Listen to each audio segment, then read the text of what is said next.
The Raiders received great news about their offensive line on Tuesday. We'll tell you about that, plus a whole lot more on Wednesday's edition of the Locked On Raiders podcast for August 21st, 2024.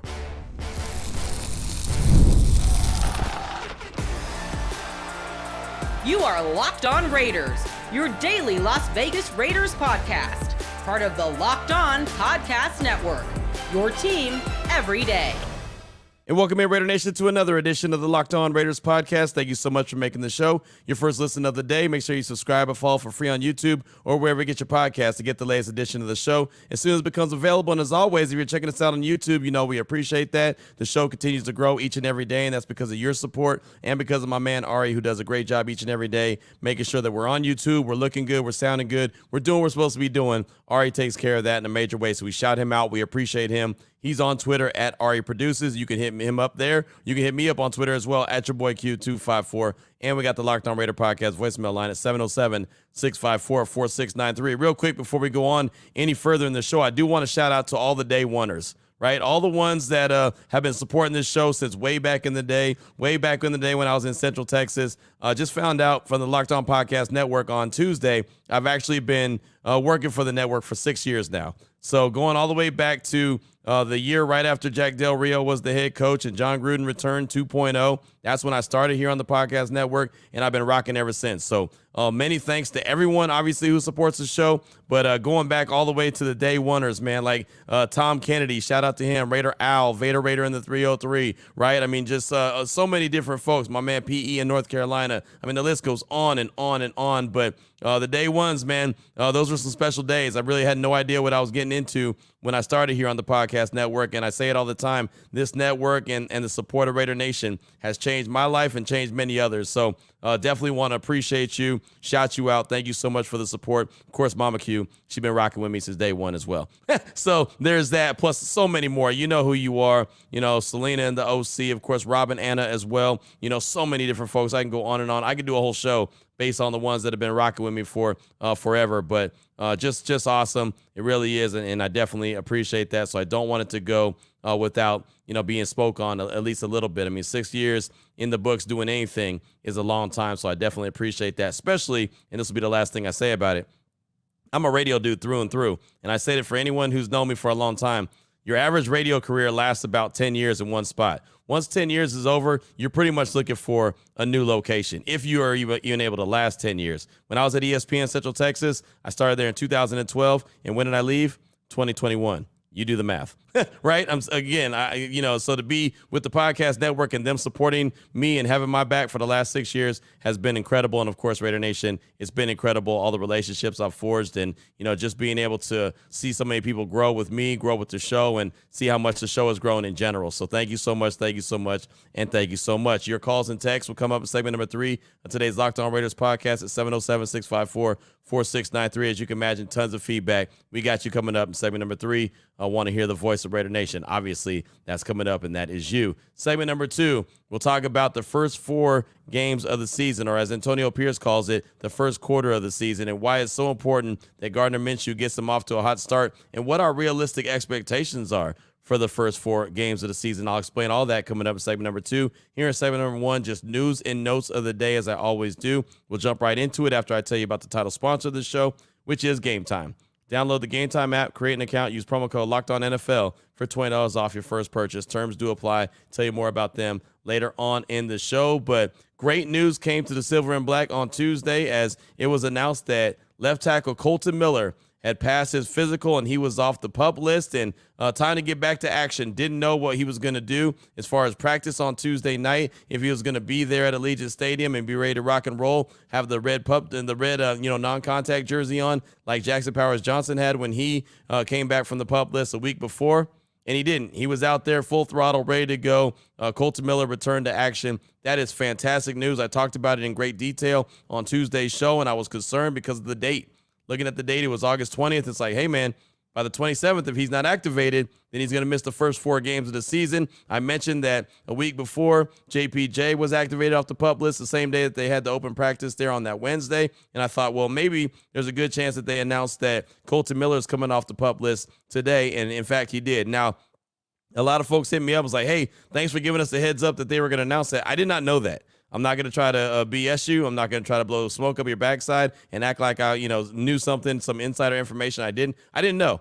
I just thought there might be a chance because we had heard AP kept mentioning that he was back. He was going to come back sooner rather than later. I was just hoping that that he was, in fact, coming back sooner and not later. So he did. That's great. Now he's got about, 2.5 weeks. You won't see him play on Friday. Won't see Jackson Powers Johnson play Friday, I don't think. But they've got about 2.5 weeks. It's still possible they may be ready for that season opener versus the Chargers. I'm holding out hope. I'm much more confident in Kolton Miller being ready than JPJ. But, I mean, he did have a week's head start. And just for the record, in Tuesday's practice at Allegiant Stadium, he did not have his red, non-contact jersey on. So it looks like JPJ is good to go. Kolton Miller is good to go. That could potentially be your starting offensive line. Kolton Miller at the left tackle, JPJ at the left guard, Andre James at center, Dylan Parham at the right guard's position, and then either Thayer Munford or DJ Glaze. And today I would say it's Thayer Munford at the right tackle spot. That could potentially come to fruition come September 8th when they take on the Chargers at SoFi Stadium. So that was fantastic news. Also on Tuesday, the Raiders signed linebacker Deshaun White. My man Aaron Wilson from Houston, he's an NFL insider, actually had the information first. Deshaun White was a member of the USFL, the Panthers team, and also played for the Bills. He's a linebacker, and he came from Oklahoma originally. So Boomer Sooner, he signed with the team, and everyone hit me up, was like, well, why are they signing another linebacker after they just picked up another linebacker off of waivers? Well, remember Friday that none of the starters are going to be playing, so you're not going to see Robert Spillane out there. You're not going to see Divine Diablo out there. But Tommy Eichenberg also is dealing with a lower leg injury. So I do believe that, these guys, they could potentially be insurance just in case Tommy Eichenberg doesn't return anytime soon. We didn't get to talk to Antonio Pierce on Tuesday.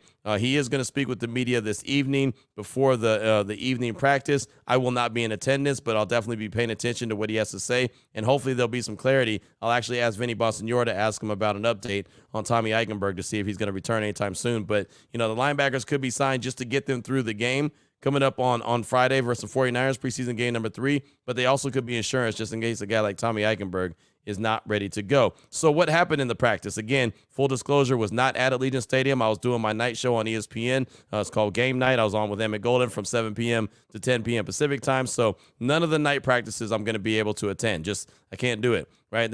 I wish I could. I wish I could be in about 18 places at one time. I have not figured that out yet. So I did want to go over a couple notes from the practice that I saw from people like Vinny Bonsignore, Vic Tafer, Tashawn Reed, Paul Gutierrez, the guys that are there on the regular. So first of all, it was a padless practice, so it wasn't, full throttle. It wasn't any banging or anything like that. Max Crosby and Kolton Miller led the team onto the field. Obviously, there was a huge applause for that. That's awesome to see. The leader of the defense and the leader of the offensive line there, and Kolton Miller, especially with Kolton Miller returning, from the pup list. I can only imagine the roar of the crowd when they saw that man out there ready to rock and roll, right? I mean, because I know how excited I was just to hear that Kolton Miller was back. I can only imagine what the crowd in Allegiant Stadium felt like when they actually saw him.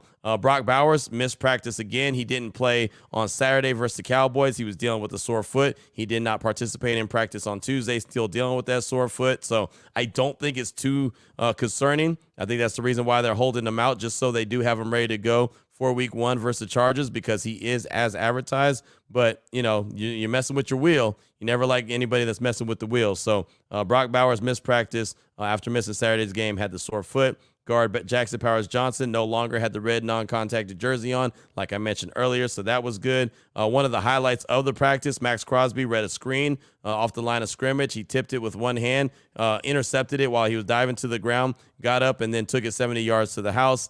Looked like Harrison Bryant may have been able to catch him from behind, but ultimately let him go. But that was a play from Max Crosby that really got everyone excited. And could you imagine if he starts adding that into his repertoire, being able to tip the ball at the line of scrimmage and come up with interceptions, similar to what J.J. Watt did when he was really at his peak of greatness there in Houston with the Texans? If he could start being that guy, I mean, there's always something that Max Crosby adds to the mix. And it's funny that he had that interception, that tip ball interception on Tuesday, because in Costa Mesa at training camp, he had done that multiple times as well, but he didn't come up with the ball. This time he came up with the ball. If he can do that a couple times this upcoming season, I've already said that I think he's going to be in the running for Defensive Player of the Year. He comes up with a couple, swats, a couple, tip balls, interceptions, and even take it back to the house for a touchdown. Oh, man, he's definitely going to be in the running for NFL Defensive Player of the Year. And you remember when Khalil Mack received that award with the Raiders, what did he do? He had he had multiple plays that he made at the line of scrimmage, either knocking the ball down or even intercepting it like he did off of Cam Newton at the Coliseum.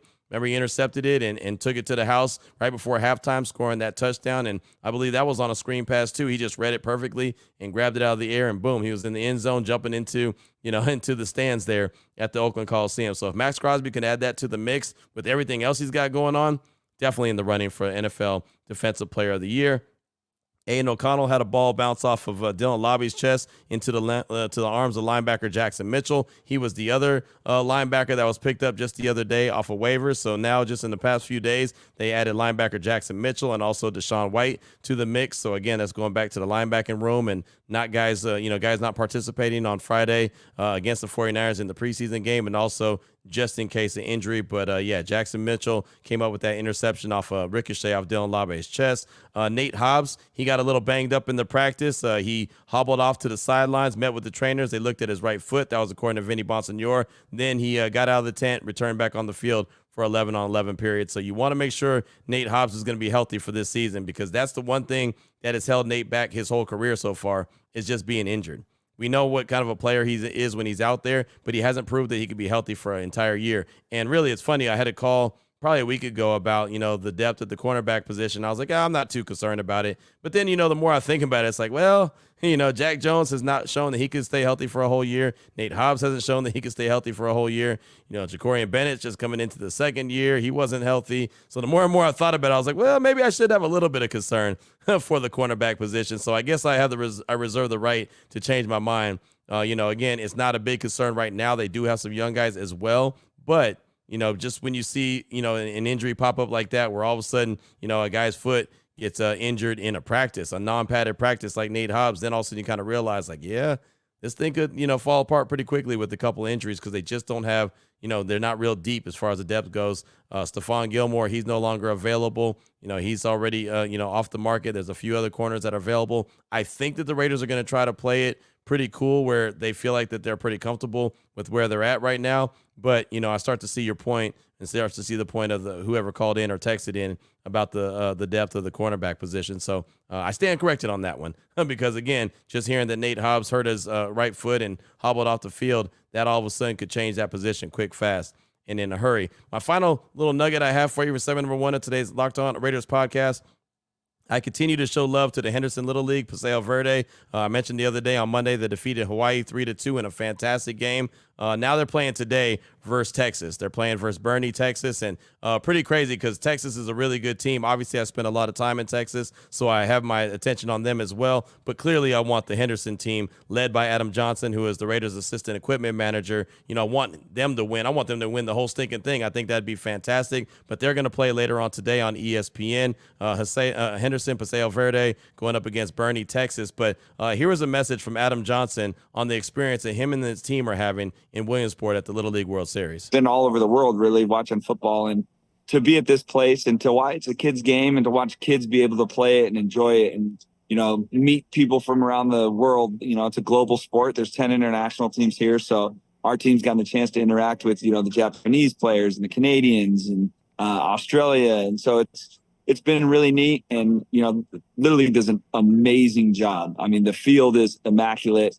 Zach Longenecker would be proud of the work the grounds crew does here. I sent him a picture the other day, and he's a PA guy anyway, so it's everything here is first class. They take care of the kids, and it's like you said, I've been all around the world working in pro sports, and to see this through the kids' eyes, I think they necessarily don't have the perspective that we do as adults, but it's special even for us. So I thought that was really cool, man. Really happy for those young kids, and just watching it. And I was even watching on Tuesday, and it had nothing to do with the Henderson team, but I was watching South Florida take on New York. And man, these kids have so much personality. And so that's why I really love watching the Little League World Series. You start to get to know these kids and, what makes them go. And they're just out there having fun. It's not about making money. It's not about their, being the best in the world, or, whatever their status is, or being on the top 100 list. I mean, it's literally, a lot of fun for these kids to go out there. And of course, yeah, they all want to win, but just their personalities are awesome. So just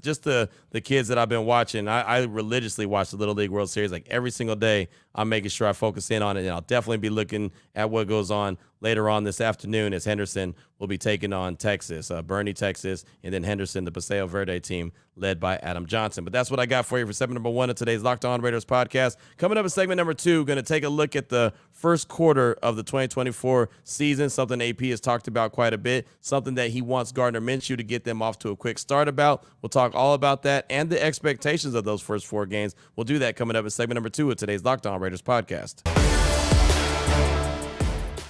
Before we get to that, though, I do want to tell you about FanDuel. And, well, you've heard me talk a lot about FanDuel. It's America's #1 sports book. And, well, they got a little something different for you right now. Through September 22nd, all FanDuel customers could bet $5 and get a 3-week free trial of NFL Sunday Ticket from YouTube and YouTube TV. And, that's awesome. You can watch every out-of-market game. You can see all your favorite games, not just Raider games, but you can see any game that you want with Sunday Ticket. I love having Sunday Ticket. When I had it when I was back in Texas, here in Las Vegas, and I'm so busy I don't really get a chance to watch it anymore, but it is awesome to have. I love every minute of it. So as long as you have the YouTube TV base plan, you'll be able to watch every regular season Sunday afternoon out-of-market game. All you need is a Google account and a current form of payment. You can cancel that anytime. So visit FanDuel.com/lockedon. Download America's #1 sportsbook.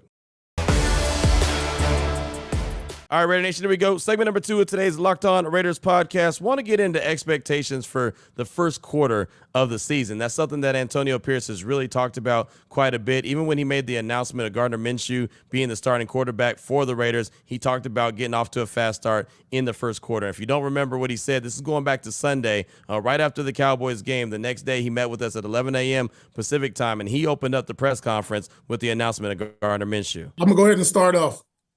Gardner Minshew is going to be the starting quarterback the 2024 season. Myself, Telesco, and Luke Getsy discussed it this morning. A lot of things went into it. It wasn't based off of last night. There's a lot of factors. So we feel like Gardner gives us the best opportunity to get off to a fast start, and that's what we're going with. We support him. Our team's behind it. Our staff's behind it. Our organization's behind it. There was the announcement of Gardner Minshew as a starting quarterback, just in case you forgot. And again, you hear AP referencing the first quarter of the season, the first 4 games. So one more soundbite from AP going back to Sunday, just kind of what went on, what all went into the decision to name Gardner Minshew the starting quarterback. Yeah, experience, the operation, the processing, just everything we saw in practice. Some of it showed up in the games.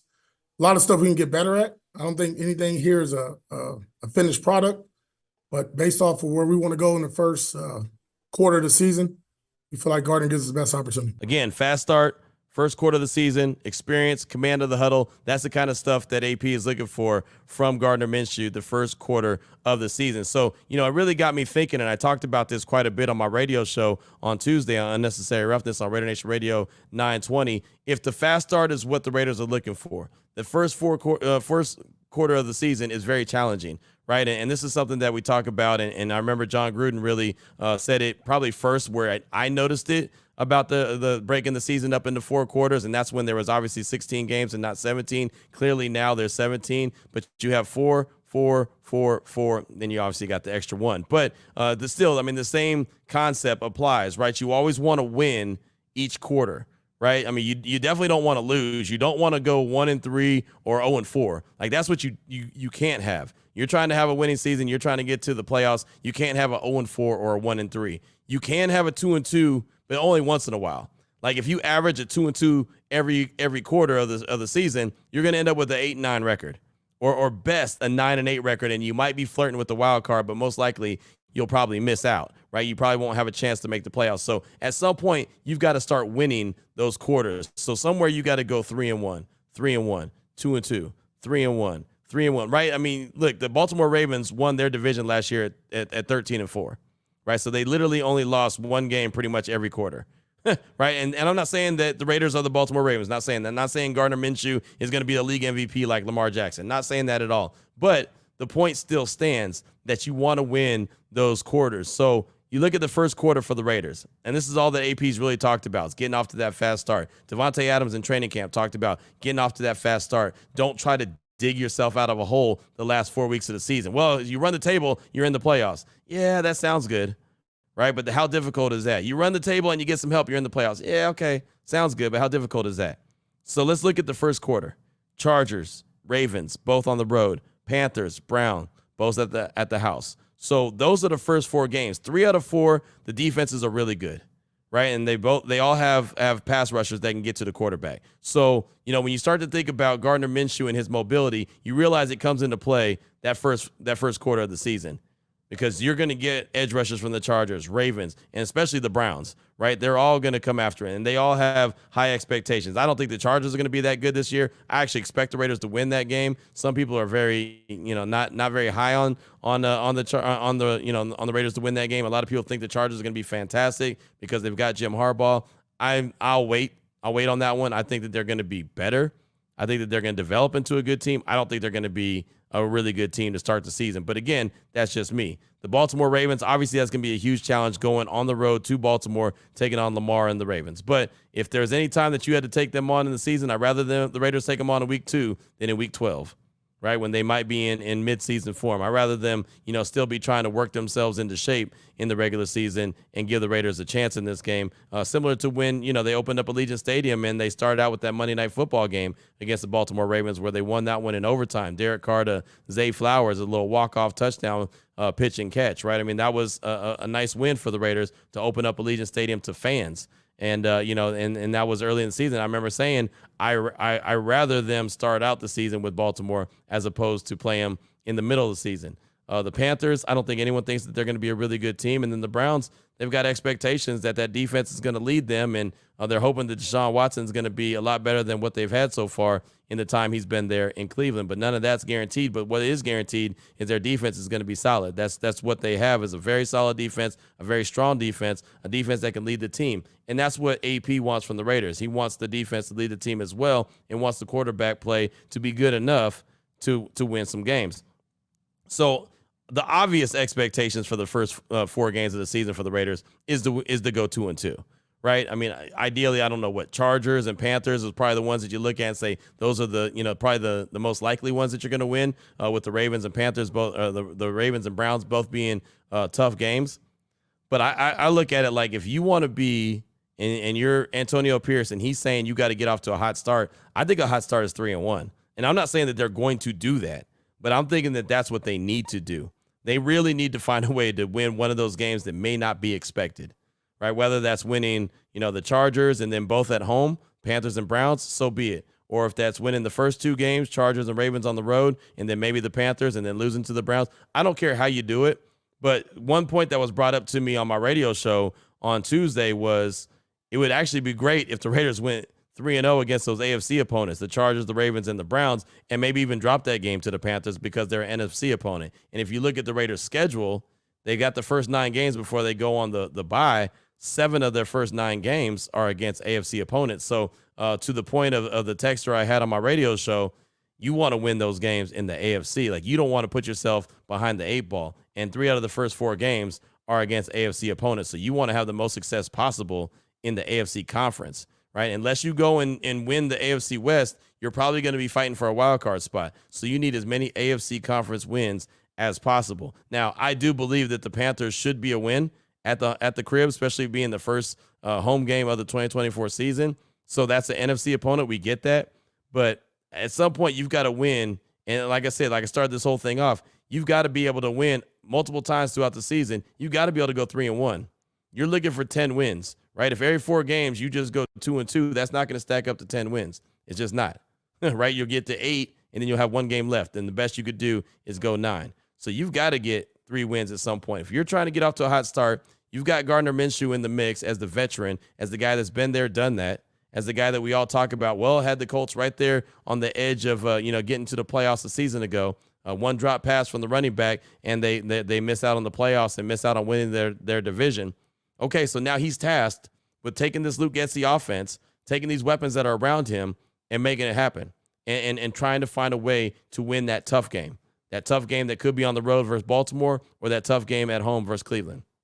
So ideally, that they can do no worse. Let's put it like this. In my opinion, the Raiders could do no worse the first 4 games of the season of going 2-2.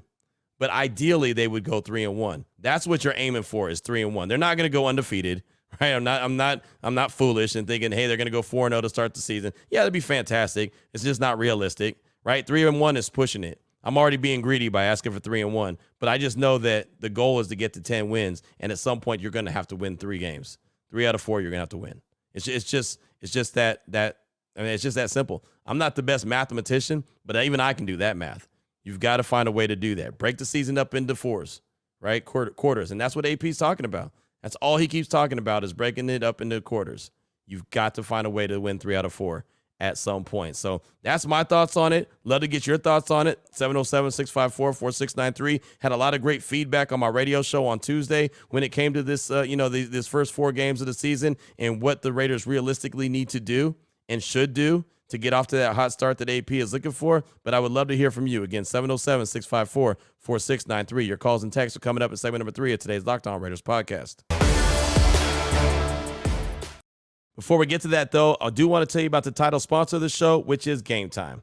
Gametime has a new feature called Gametime Picks that makes getting tickets for your favorite live events even easier. They got a filter. It filters all the fluff out to show you only incredible deals on great seats, so you don't have to waste time searching through thousands of tickets. And right now, they've even got a hookup for Labor Day. Diamondbacks Labor Day offer 50% off tickets to the Dodgers and Diamondbacks game on Labor Day, exclusively on Gametime. Limited availability and supply, of course. Got to get your tickets while they last. It is a Labor Day special, and it is fantastic. So if you're off Labor Day, like a lot of us are off on Labor Day, and you want to go see a fantastic baseball game, go check out the Dodgers, Shohei Ohtani, Mookie Betts, and more, you can do that right now with Gametime. All you got to do is take the guesswork out of buying tickets to concerts, shows, theater, sporting events, all of that with Gametime. Download the Gametime app, create the account, use promo code LOCKEDONNFL for $20 off your first purchase. Terms apply. Again, create the account, use promo code LOCKEDONNFL for $20 off. Download Gametime today. Last minute tickets, lowest price guaranteed. Here we go, Raider Nation. Segment number 3 of today's Locked On Raiders podcast. Your calls and texts draft that Locked On Raider podcast voicemail line, 707-654-4693. Went a little long in segment 1 and 2, so not going to have a lot of time for a bunch of calls and texts in this segment, but we'll get a couple in for sure. We'll start off with Colin in Vegas. He's calling to talk about the decision to go with Gardner Minshew as opposed to Aiden O'Connell. Explains why he believes the Raiders will be just fine on offense. Here he is, Colin in Vegas. Hey, what's up, Q? This is Colin here in Vegas. I wanted to call Sunday night, man, but I lost track of time, so I don't know if you're still discussing the quarterback controversy with the Raiders, but I just wanted to chime in a little bit. It sucks that that neither of the quarterbacks, was able to break away from the job, but I am kind of happier with Gardner Minshew. The fans are freaking out, but, one thing is that, we haven't seen him on the field with the full starting offense, Kolton Miller hasn't been playing or practicing. Neither has JPP. I think Kolton Miller is really the glue to this offense. Once they're all healthy, you should have time back there to throw. The run game's going to be huge also. So once they're there, it's going to be a big difference. And this preseason, they've just been having the quarterback go back and throw every down too. So, need to mix it up a little bit, which I'm sure they will. And, another thing is that we have too many weapons on this offense, in my opinion, to be bad. I think you might even be able to throw a pass there, brother. We got, obviously Devontae, Bowers, Myers, and the one thing is that, Trey Tucker and Minshew have a really good, rapport. They've been connecting the dots. The passes, man.